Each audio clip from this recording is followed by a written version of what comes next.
Kanye West just got banned from an entire country. Not canceled on Twitter, not dropped by a sponsor, actually physically, legally banned from setting foot in the United Kingdom.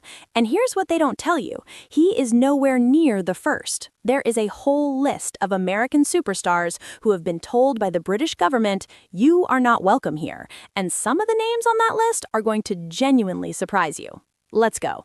So Kanye West, now going by Ye, was booked to headline Wireless Festival in London for 3 nights in July, 150,000 ticket holders. The festival was officially called Pepsi Max Presents Wireless. Then the UK Home Office stepped in, pulled his electronic travel authorization, and said his presence would not be, and this is the actual legal phrase, conducive to the public good. Festival canceled, full refunds, done. And the Prime Minister got on X to say, quote, Kanye West should never have been invited to headline Wireless. That is a sitting Prime Minister personally name-dropping a rapper. Welcome to 2026. But here's what makes this story even bigger. Let me run you through the full hall of shame, because the UK has been quietly banning American artists for years, and most people have no idea.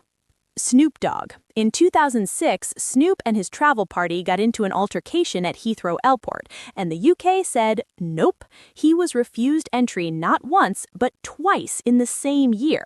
The ban lasted until 2008. Snoop Dogg, one of the most beloved figures in hip-hop, couldn't get through British customs for 2 full years. Chris Brown. In 2010, after his 2009 conviction for assaulting Rihanna, the UK blocked him from entering entirely. The country called it a serious criminal offense and kept the ban in place for over a decade. He didn't perform in the UK again until 2021, 12 years later, when he quietly joined WizKid on stage at the O2. And here's the current twist. He is right now set to stand trial in London in October 2026 for allegedly attacking a music producer in 2023. He's pleaded not guilty, so his UK legal story is far from over. Lil Wayne, blocked in 2011 due to past criminal convictions, right after serving 8 months for weapons charges. He tried to come back in 2022 for the Strawberries and Cream Festival, 14 years later, and the Home Office said, still no. They replaced him with Ludacris. Imagine being Lil Wayne and getting replaced by Ludacris. Tyler, the Creator. This one is wild because Tyler is now one of the most critically acclaimed artists alive, but in 2015 he revealed he'd been banned from the UK for early career lyrics that the Home Secretary at the time, Theresa May, who later became Prime Minister, deemed behaviors unacceptable in the UK. He said he felt treated like a, quote, terrorist. The ban was lifted in 2019 and Tyler came back, but the fact that one of hip-hop's greatest creative minds was physically banned from a country over song lyrics is something worth sitting with. Ja Rule. In February 2024, Ja Rule posted a furious message saying the UK had denied him entry days before his tour. He said he'd spent $500,000 of his own money on production. His shows were 85% sold. He couldn't get in. He told fans to demand refunds. And Kanye West, first banned from Australia in July 2025 after releasing a song called Heil Hitler, now banned from the United Kingdom in April 2026.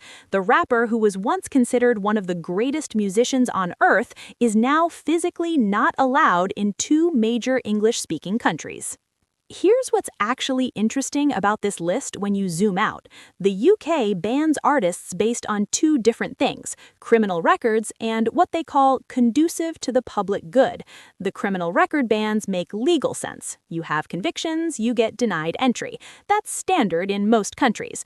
But the conducive to the public good clause is where it gets complicated, because that's a judgment call. The government gets to decide whether your presence, not your actions, your presence is a threat. Tyler, the Creator, got banned for lyrics from early in his career that he had publicly moved on from. Kanye got banned not for a crime, but for rhetoric and statements.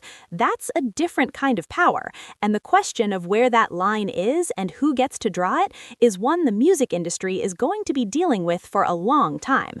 What's also striking is that almost every single person on this list eventually got unbanned or worked their way back, except Lil Wayne, Wayne, who's still fighting it, and Kanye, whose situation just got a lot more permanent. My hot take, the UK is the strictest bouncer in the world, and American artists genuinely underestimate how seriously the British government takes this. You don't sweet-talk your way through customs at Heathrow. You don't get a celebrity pass. From Snoop to Chris Brown to Lil Wayne to Tyler and now Ye, the pattern is clear. Actions have consequences, and sometimes those consequences are a government-stamped letter that says, "Not here, not now, not ever." Drop in the comments, which one of these surprises you most, and should there be a difference between banning someone for a criminal record versus banning them for their words?